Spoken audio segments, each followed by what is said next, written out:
when we changed the name of the mascot over to the Lehigh Mountain Hawks. Me, whenever I went to a football game, I always felt disconnected, like an outsider. And over the years, I guess that's kind of become my way. Never entirely happy with anything. Always unwilling to join the crowd. I mean, I can't look at a photograph like this without thinking, well, you tell me. What does your mind go to when you see an image like this? Yeah, it's all right. I'll wait. Anyone? What's that? What's that? Somebody walked. Yeah. Me? I see all the uniformly trimmed mustaches. Look at that, every one of them. The hats, all with bands. The virtually identical three-piece suits. I mean, come on, what's going on here? Some secret conspiracy of fashion conformity? How come? To feel safe, I guess? I mean, there must have been a dress code somewhere. That's crazy. Still, the car's pretty nice, don't you think? But more to the point, if we were to know any of these men personally, everything would change, wouldn't it? The individuals would shine through, and the pride, the joy, the fear that gives vitality to their unique characters. And so come my thoughts, always to the same theme. Who are we, really? Bethlehem, Lehigh. And how might these photographs help guide us through this place of so much change? And I'll tell you, I'll be upfront about it. I'm on a mission here to link us to ourselves again, if it's needed. If possible, our better angels. Sure, God is love and Jesus saves. All are welcome, at least in principle. But everybody knows we live between two worlds. There's the one, the world of all the things, the irons, scales, cups, galvanized pipe, coal buckets, brooms, saws. Rick Cantelme says that's an Atkins saw. Probably ripped tooth for rough cutting. Great saw. All the best were made before World War II. You know Rick Cantelme, right? Good, I see two. Cantelme's Hardware. Down on 4th Street. Been in the family for 3 generations. Anyway. Embedded in every one of these simple things is another world. The values which guided the people that shaped and made them. And still can be read within them. And there too can be found their dreams as well, like a dusty perfume.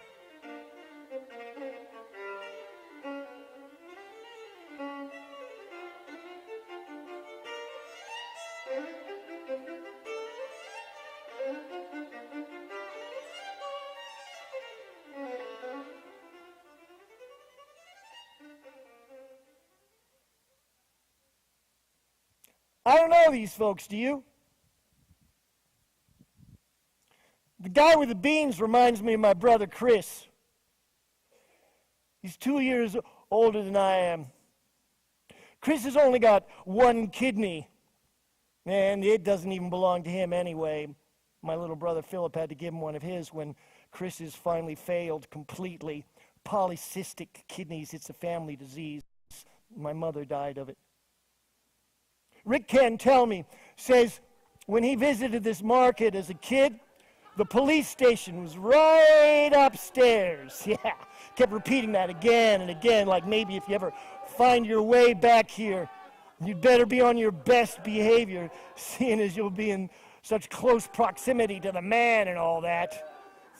There was hay and straw everywhere, and animals bleeding from their confines, and of course, these big people hawking stuff from stands all over the place. Of course, Rick being only 6, pretty much everybody but the goats was big. Funny, you know, a market like this these days would be priceless. You know, even beyond the reach of our gold MasterCards. So, how do we let it slip away? Or did we even have a say in the matter? I've got a friend, Doug Royston, puppeteer, mock turtle marionettes. Hangs out at the ice house over on Sand Island where he carves a handsome puppet and makes these little handmade plays for children and their parents. But lately, Doug's been spending most of his time trying to quantify the intangible values, the handmade, the homegrown. Because the economic equation is so often blind to it and often dictates mass production and monoculture. Yeah, that struggle has been going a long time. The people have always had a long and stony row to hoe. The man right upstairs, always ready to carry out the rules and regulations of the moneyed, the privileged. And I think it's fair to say that this university is a child of those men of power and privilege. But the people of South Bethlehem, where Lehigh makes its home, not so much. Maybe more like the quiet small child, always last in line for seconds at the dinner table. But Carl Sandburg said of the people is myth, an abstraction. But what myth would you put in place of the people? And what abstraction would you exchange for this one? But tell me, who and precisely what is the people?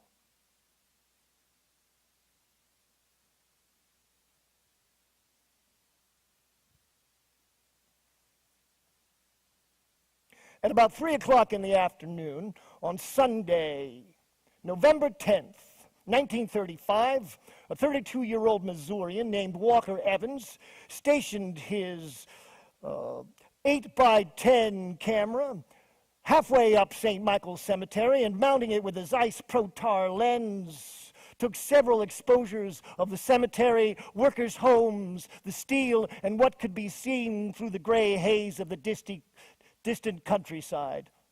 Of this photograph, Walker Evans said, "It's transcendent. You can feel it. It's there, and you can't unfeel it." Ever since, photographers have been coming from all around the world to make pilgrimage to St. Michael's Cemetery and stand in the very spot where this perfectly lucid shot was taken. But they can't find the cross, the huge cross that ties together the composition and represents, among other things, the two worlds coming together, the finite and the infinite. It's gone. Ricardo says, "Ricardo, are you here? That way I can know where to look." book. Oh, yeah, Ricardo says they always make their way down to the Lehigh Art Gallery and want to know, where's the cross? As if the beauty that's still here can't be found without locating a particular piece of stone masonry. When first I looked at this image, I had to turn my eyes away. It was just too truly sad for me. I thought of Jesus on the mountain and how when he beheld the city, he wept, saying, "If thou hadst known, even thou, at least in this thy day, the things which belong unto thy peace, but now they are hid from thine eyes." Rick Cantelmi says they used to beautifully decorate every one of those row homes at Christmas. C9s, the big colored bulbs. Work at the steel. Make your way home to the 4th Street. Eventually get yourself laid to rest in St. Michael's Cemetery. Some of the people, they didn't even know their last names. Their families still back in Europe. Hunky Joe. That's a not very polite way of referring to a Hungarian. Polak whatever. When they died, Rick's grandfather was killed in the steel in 1949. That's what ended up on the gravestone, Hunky Joe. They say whenever there was a derailment down at the railroad, they'd always put the nobodies furthest in underneath when it came time to pick up the car. That way, if it slipped, they were the ones that got killed. Yeah, sometimes taking care of your own can mean a death sentence for somebody else. That was the steel. That was the company. Number 2 machine shop. Ha ha. Wow, this was the biggest building in the world when it was first constructed. Come on, Leonardo da Vinci's got nothing on this. Classic proportions. A cathedral of light cascading through Gothic-like ceiling tracery that reminds me of the Renaissance and Vitruvian Man. True, no Venus of the Rocks, no Virgin of the Rocks here, just the rocks, or rather steel debris, I should say, like corpses on the battlefield of the Industrial Revolution. I'll tell you one thing, though. This took serious money and men of grit and real imagination. It was noisy, dangerous. At night you could hear the saws cutting up the huge beams of steel, the horrific roar of the furnaces being tapped, the thunderous banging of the rolling mills, like God Zeus hammering out his angry rods of lightning. Handmade, though, just with fantastically huge tools. This was Bethlehem at its greatest. Brain and brawn combined into Bethlehem steel. The call for trained management to run these mills is what brought into being this university with the mission to provide the materials that would build America. The Empire State Building, the Golden Gate Bridge, the Supreme Court, battleships that helped win World War II, railroad cars and tracks that united this country from east to west. It was dirty. It was greasy. I mean, when I worked down at the combination mill, I had to earn my way through my last year at Lehigh doing night shift at the steel. You couldn't lean on a handrail without Start getting yourself so dirty, it was irreparable. I mean, you couldn't take a step without landing in grease 3-4 inches deep from the machinery. And if you worked there, you'd be breathing in that steel dust, shortening your life, working side by side with men in their dirty yellow hats, green hats, red. It took balls to do this work. And when things got really tough, the women took over. Yeah, during the war, when the men had to go and fight for our country.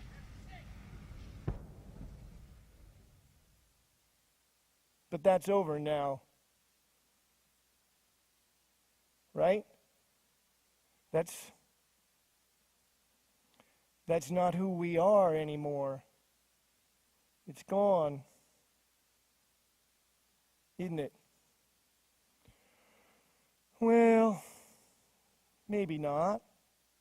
I mean, we're still here, aren't we? We, the people. And we made the steel, right? It didn't make us.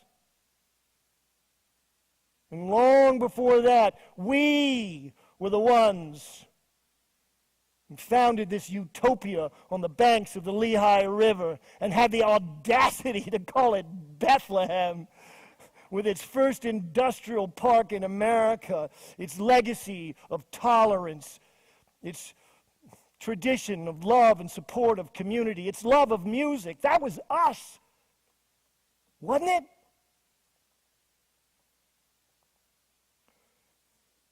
Or has there been just too much change? And I have to say, in all this, personally, I find the desire to be great at something, anything, a serious distraction. Anybody else out there? Can I get a witness? Amen. And once, because I've always wanted to be great at something, anything, I asked my philosophy brother-in-law, John Hare. John was cut his teeth as a philosophy professor at Lehigh back in the 70s. I said, John, what does it take to be great? And he said, doesn't take anything in particular, just a lot of it. Yeah. We'll take Calypso Island here. Well, you can't. It's not really there anymore. The railroad dug up most of it for fill on a nearby track, and now this little huckleberry refuge is gone forever. In the name of progress or expediency, I don't know. It was just a pile of dirt in the middle of the river with weeds and wild trees growing on it. True, people like to picnic there during the summer, but come on, railroad. Now, that's something to be proud of. Surely there's the smell of great progress in the stink of those coal-burning steam engines.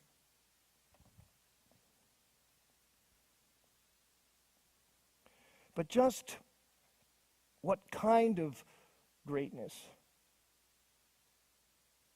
might we be looking for? In the 1800s, to clear 100 acres of wildlands to make way for a railroad, well, that was progress, something to be proud of. But circumstances change their look as the sun passes through the sky from day to night to day again. It can throw you off. What was yesterday's great progress can be today's shameful mistake. Hindsight is 20/20, so let's not get all judgmental. Still, there is such a thing as losing your way.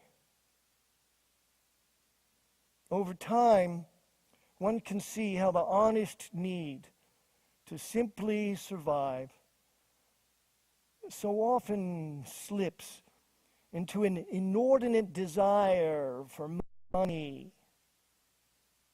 status, power, like an inescapable gravity pulling us through one boom to bust cycle after another, scraping, careening, crawling towards God knows what. As Yeats said, turning and turning in the widening gyre. The falcon cannot hear the falconer. Things fall apart, the center cannot hold. Surely some revelation is at hand. Surely the great second coming is at hand. And what rough beast, its hour come round at last, slouches towards Bethlehem to be born?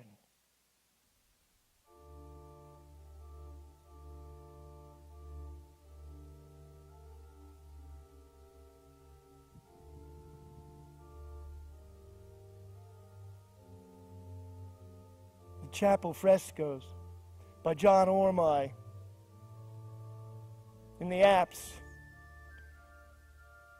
The Zion, First Hungarian Lutheran Sanctuary on 4th and State Streets. It depicts the resurrection of Christ. The three women who beheld him carried forth his great truth to the world, the people. I am with you always, even unto the end of the world. And his disciples who grieved, denied, despaired.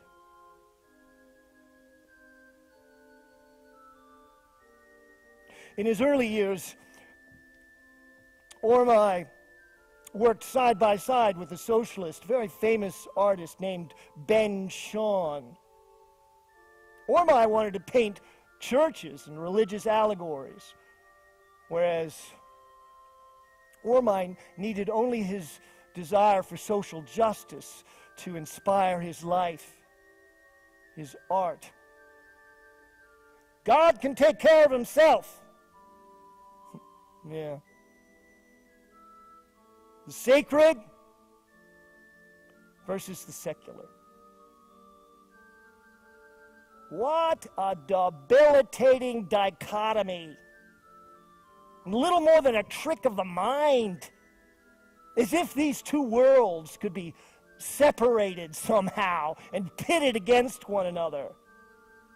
That's what men do, not God. The Lord of time, ever-flowing time, will have his way with us, with all these things. We who contemplate them. Like the Lehigh River, it flows just out of sight, underneath the Penny Bridge here, always flowing, never ending. And yet, where is it? And now we're on the subject. Why is there no public shore in South Bethlehem? Yeah, think about it. No place to enjoy the passing of the river. And how is it that anyone could cross this bridge to Lehigh and not know how Bethlehem grew out of a community committed to the divine? Or that Lehigh sprang up to assist men's ambition for power and progress. And that all this was built on the backs of thousands and thousands of immigrants who could do little more than eke out a living long enough to die here. And that all this is what gives Lehigh, gives Bethlehem its genuinely authentic character. Our best chance and foundation for true greatness. Do these things not matter? I need to believe that this river of time that is passing through us, making us old, older, and then into apparent nothingness, is leading somewhere meaningful. And that this tyrant of ambition for power is little more than a circus monkey of whom we'll eventually tire, no longer amused. In other words, friends, there's more at stake in this little conversation here than the nostalgic recollections of past greatness or platitudes of philosophy and poetry.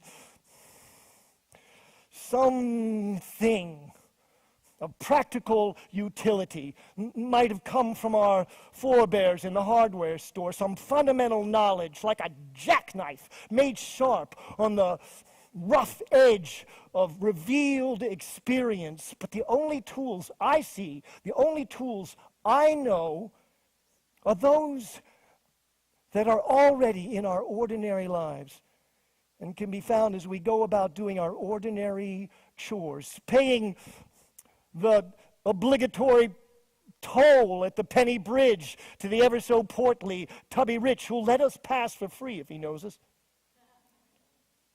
He's dead now, of course. The river of time has done its work.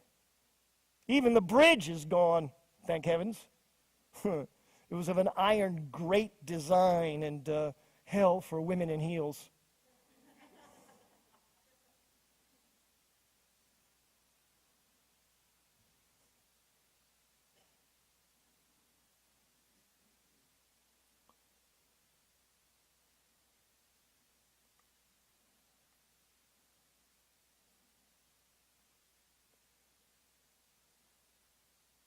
Yeah, I tell you. I'm afraid to even try and speak about this photograph, me being white.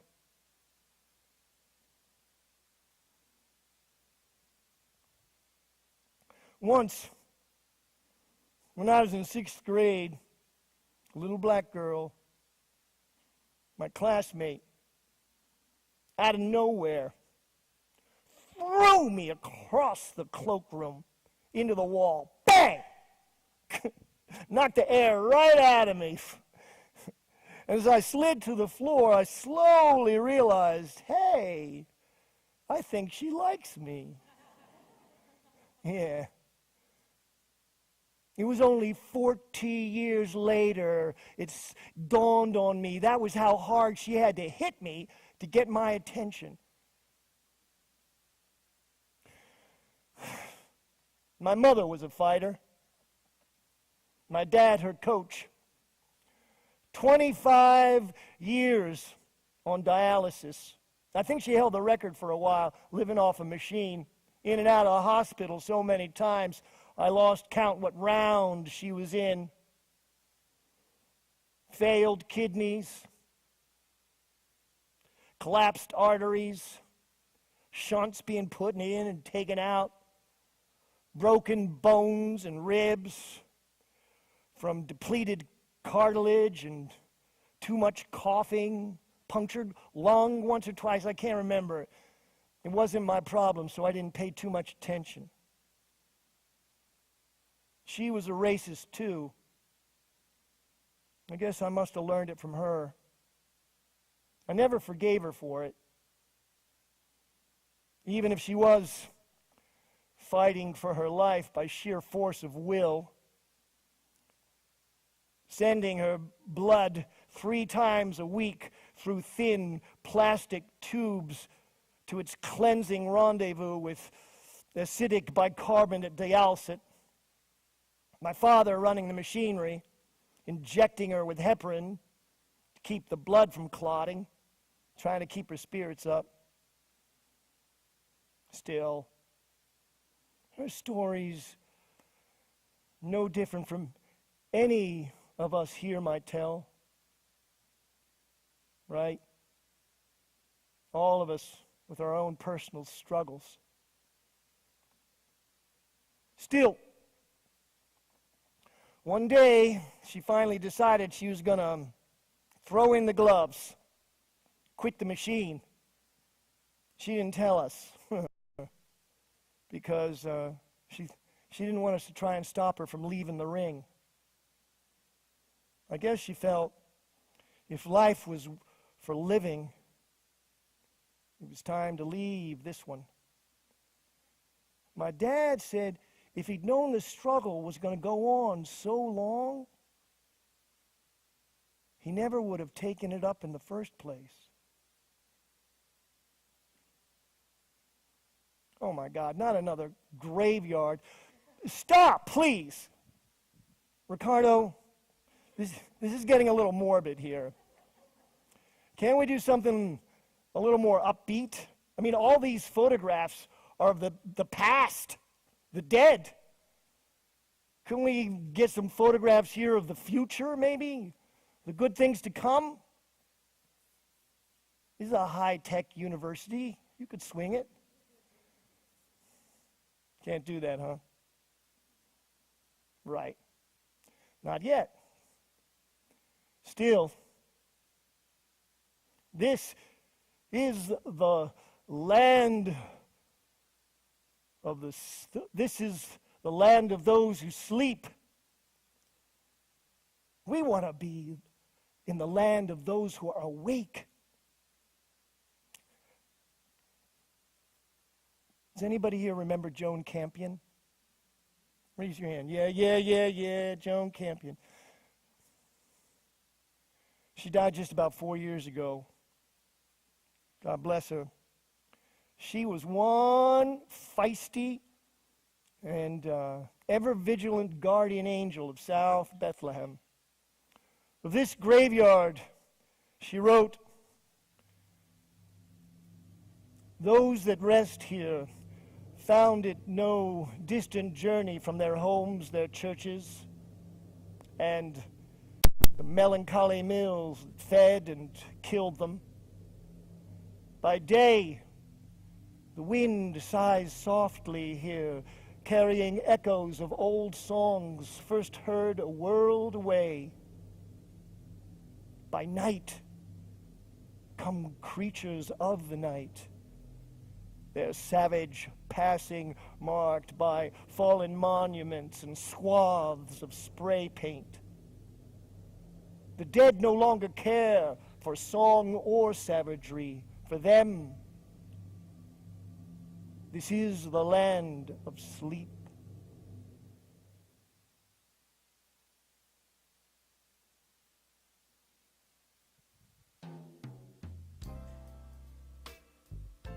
All right.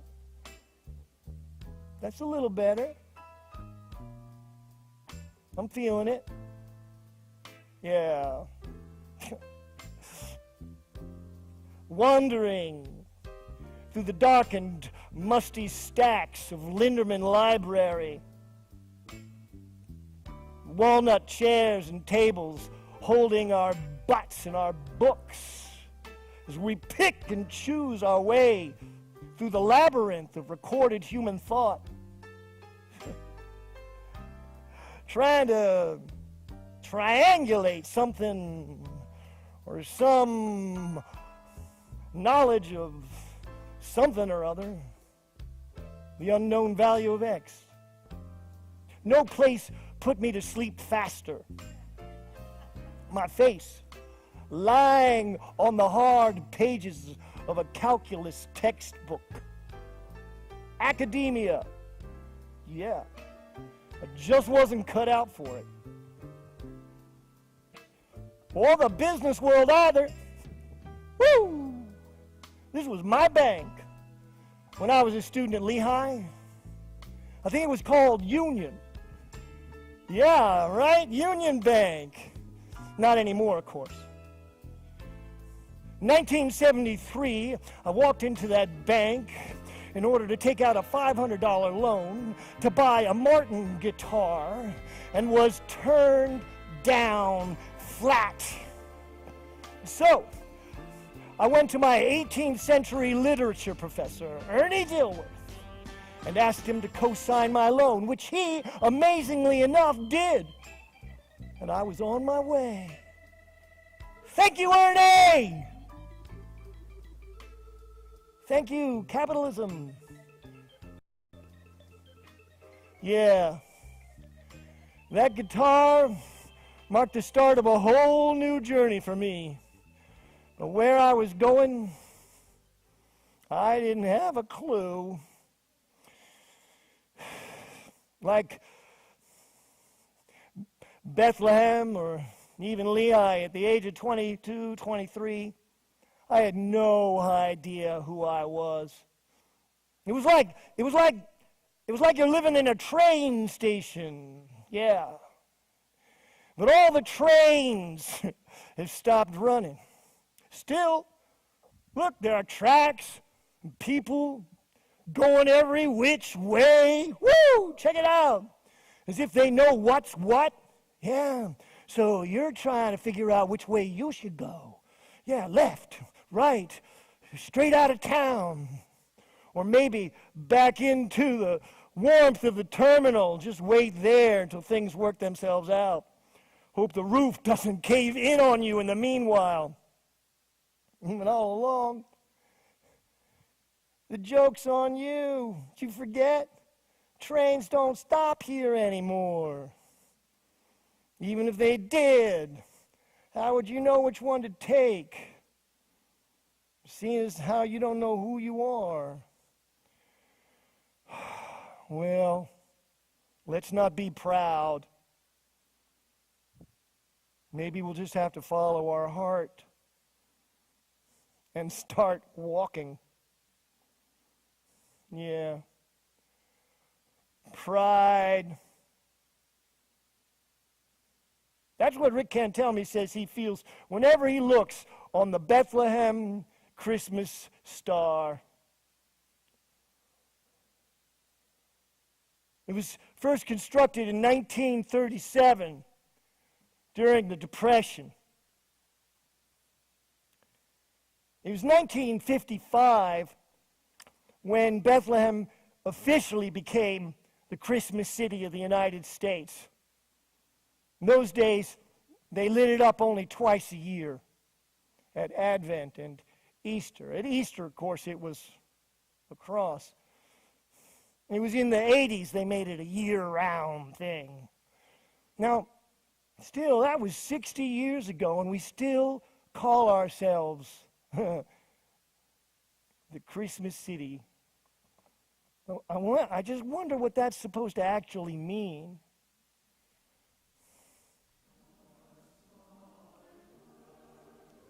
Back in the 80s,